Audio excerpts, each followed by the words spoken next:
You have surely noticed that the characters of Naruto quite often fail to realize their full stated potential. Strong or simply interesting characters get pushed into the background, or even further. Overall, it's clear why this happens. The author has to focus on new heroes, maintain power progression, close some doors in order to open others, and so the old characters end up left out. Another reason is the sheer abundance of characters. There are simply too many of them, and it is difficult to give proper attention to absolutely everyone within a single story. All of this explains things. It does not cancel out the fact that many potentially interesting and strong characters were wasted. And today, I will share my thoughts on who should have been given more attention in the anime and manga. Yes, the topic of wasted characters is quite overused. This is exactly the area where everyone has the right to speak out for themselves, without citing any objective truths. I'll say right away what exactly I mean by wasted. First, there will be no cases here of clumsy removal of a character from the plot, like Madara and Yamato, but specifically cases where a character was incompetently thrown out. That is, today I will not necessarily imply death or some other conclusion of a character's arc as wasting.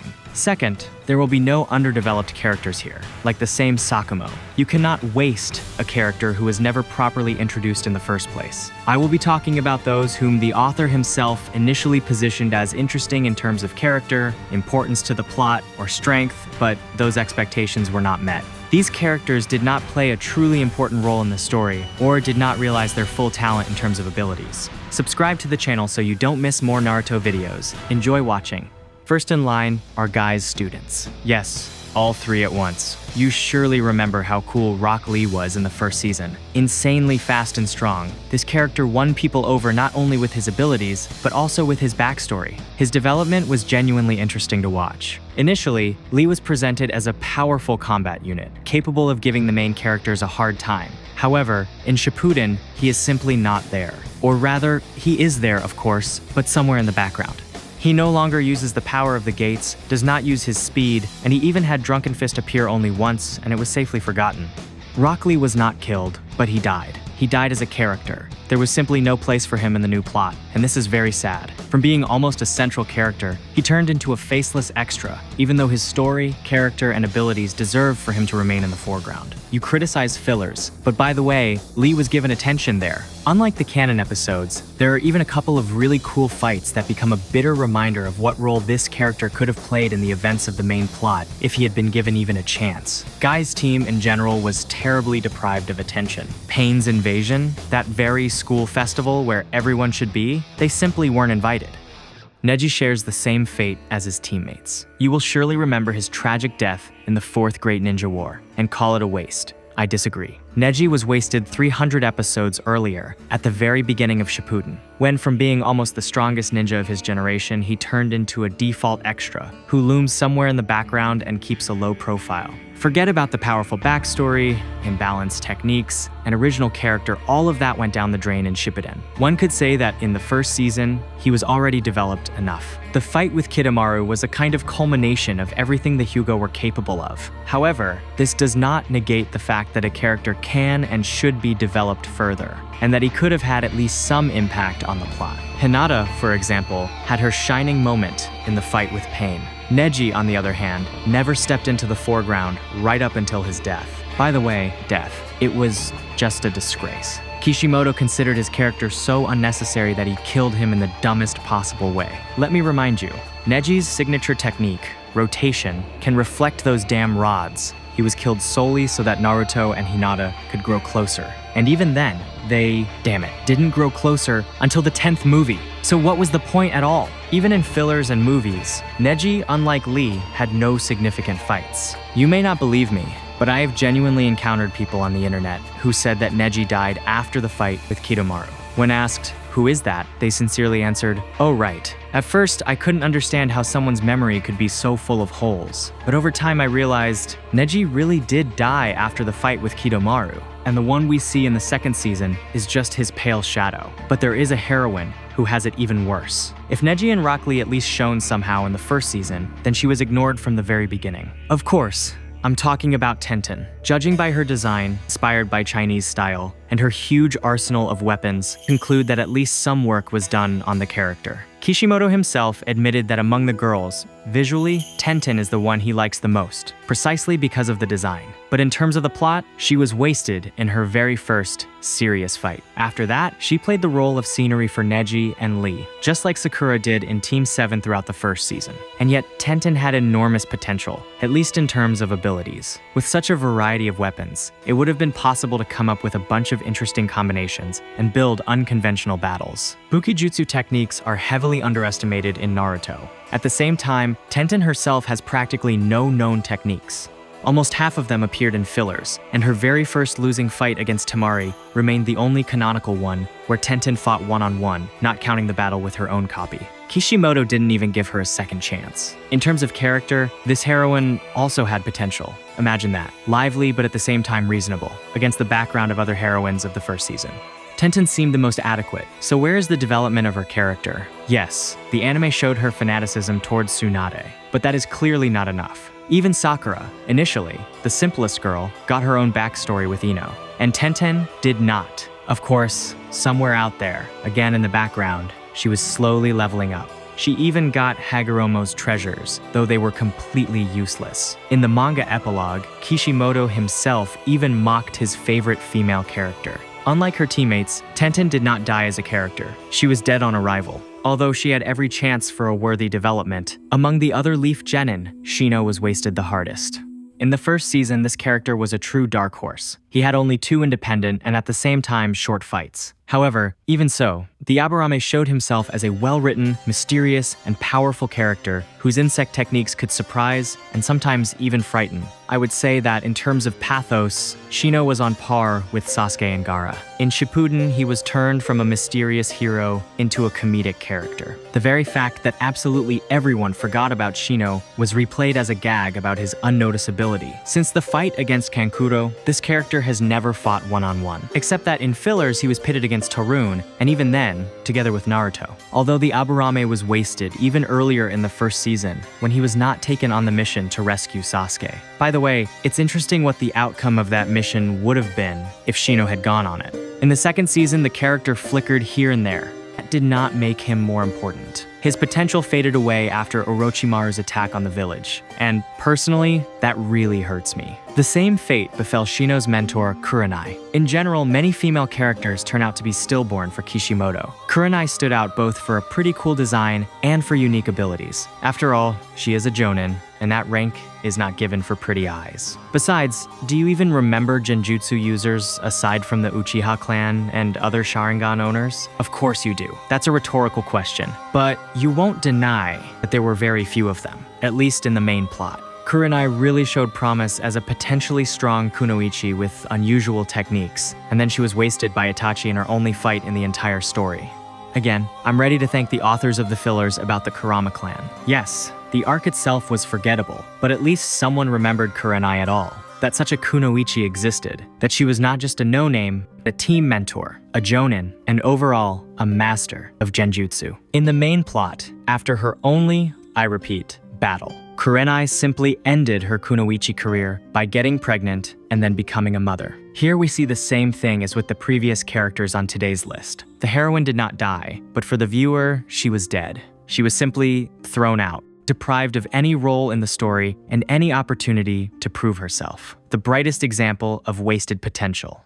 And do you remember there was someone called Anko, also a Leaf Jonin, and, no more and no less, Orochimaru's student, his successor in techniques. Kishimoto gave her a vivid personality and a deep, dramatic backstory. Oh, how this character could have been developed. Surely the author wouldn't abandon such a potentially cool heroine right after the Forest of Death? Oh yes, he would. Anko appeared and disappeared from the plot just as quickly. Her connection to the main villain of the first season ended up playing absolutely no role at all, and her eccentric and at times unhinged personality was later replaced with dull seriousness. Even in fillers, Anko received little attention, and in Shippuden, she was entirely running around on various missions off-screen until she fell into Kabuto's hands. There she vanished until the very epilogue. An unenviable fate for yet another female character who was well written literally in everything: design, personality, abilities, but her role in the plot is not just tiny, but minimal. or even non-existent. The moral of this fable is as follows. There is no story sadder in the world than the arcs of Kishimoto's female characters. Alright, let's talk about the guys. Next up is Kimimaro, the final boss of the first season, counting the traitor Sasuke. The Bone Ninja could not be defeated by Naruto, Lee, or Gaara. Do you think I'm going to complain about his death? Not a chance. Sure, it's a shame, but that's not a waste yet. The real waste awaited us later, when Kimimaro was resurrected in the war. He was originally presented as an incredibly cool character, with an unusual design, even crazier abilities, a tragic background, his own moral code, and drama in the form of illness. All of this was competently revealed in a single fight. But alas, Kimimaro never went all out in terms of combat potential. His illness struck him down right in the middle of the battle. And then in Shippuden, this monster was revived. Remember how strong he was? Well, now the slaughter is gonna begin. Oh no, he was just wiping out extra samurai off-screen. Seriously? So other resurrected characters, like Asuma, were given a second chance to prove themselves. Kimimaro was simply ignored? I would give a lot for the opportunity to see him fight Rock Lee or Gaara in the war. Even Chio eventually met Kankuro. And Kimimaro remained on the outskirts of the story, never having fought a worthy opponent. Thanks at least for the meeting with a Naruto clone.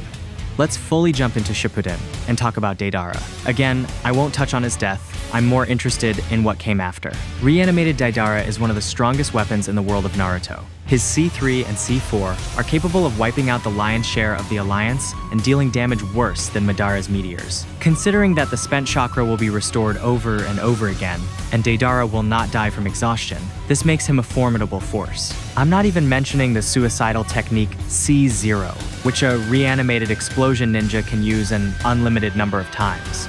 Deidara could have been one of Kabuto's most useful units, but Kishimoto decided that this character should not use anything more powerful than Claybirds. Indeed, to hell with the opportunity to destroy the entire Alliance. Who needs that? After all, the villains are going to win. Deidara was almost immediately sealed into a puppet. Thanks to fillers, he escaped. But even then, he didn't use a single one of his truly powerful techniques. And once again, he lost. Few characters were wasted with such stupid limitations.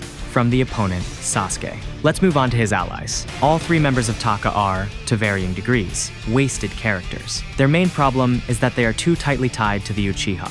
At first, I wanted to include Shizune in today's list, but later I changed my mind, because she was initially conceived as Tsunade's companion, her right hand. She and Tsunade were inseparable, and Shizune played her role as assistant and secretary with dignity. One heroine could not be imagined without the other. The same cannot be said about Suigetsu, Karin, and Jugo. Unlike his comrades, Hozuki was not obsessed with Sasuke. He had his own ambitions. But you forgot about the water guy after the split from the Uchiha at the Kage Summit, and remembered him only when Sasuke was brought back into the plot. And yet, Suigetsu was a fun character in his own right, unlike the others. Especially painful is the missed opportunity, the resurrection of his brother Mangetsu. It would have been cool to see their fight. Otherwise, it turns out that Mangetsu was resurrected essentially for nothing. Sai met Shin, Sasuke met Itachi, but we never saw the reunion of these brothers. In Karin's case, I cannot make the same complaints. She did remain in the support role and was tied to Sasuke, which I do consider a missed opportunity. But what really matters is the information about her origin. The fact that Karin is from the Uzumaki clan, pretty serious plot twist. And neither Kabuto nor Sasuke told Naruto about it. Perhaps it happened off screen.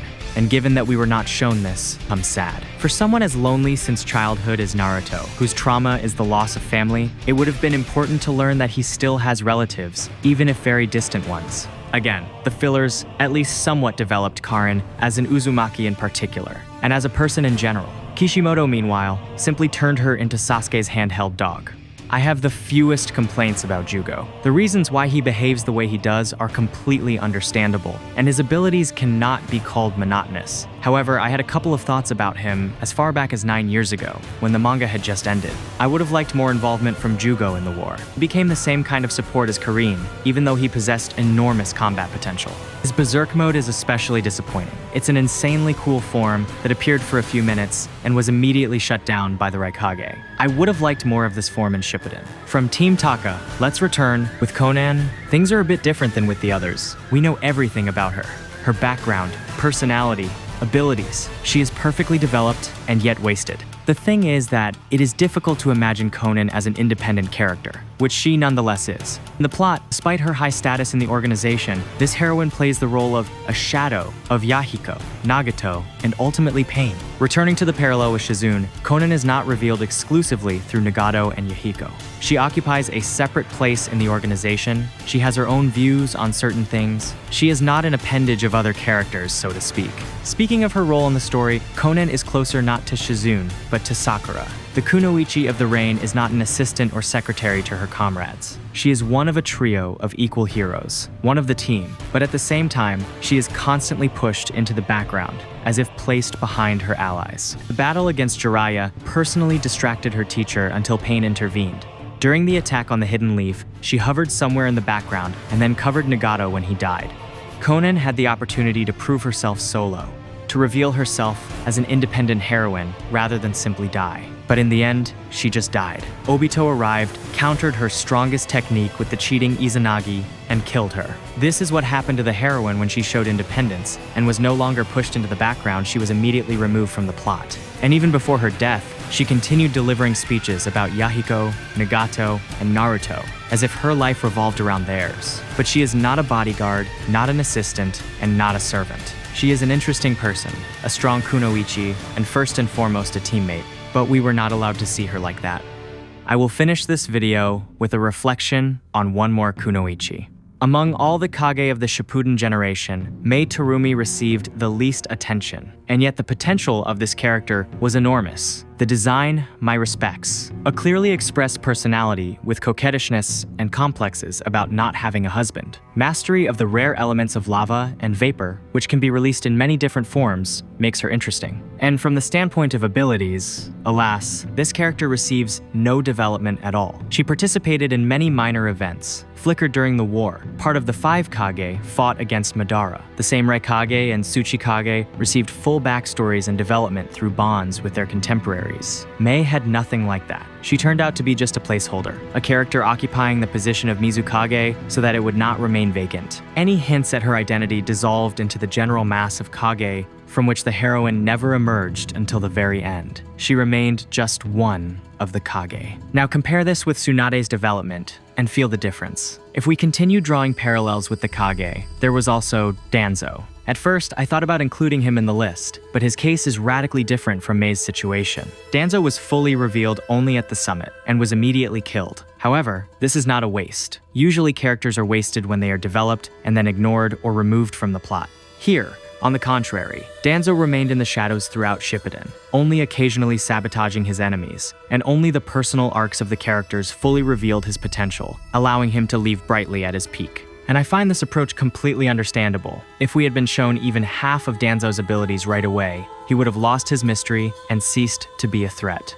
Of course, one would like more fights with him, say in flashbacks or fillers. Alas, we have only one canonical battle. But you understand my point. If Danzo had been introduced only at the summit and immediately killed, that would have been a real waste. As it is, the character had long since shown, if not his abilities, then at least his character. In contrast to him, Kishimoto paid no attention to Mei at all. She exists. That's it, just so there would be 5 Kage. Even that gag about misinterpreting words eventually left no trace, and her abilities never really manifested themselves. After all, the Mizukage was put up to fight Madara, and as we know, it is very hard to find a counter to him. I think Mei deserved a shining moment with serious one-on-one battles, rather than what we saw at the summit and in the war. Of course, these are far from all the Naruto characters with blatantly wasted potential. I didn't want the video to turn out endless, so I talked about those whose missed opportunities for development outraged me the most. Write in the comments which characters you think were wasted, and thanks for watching.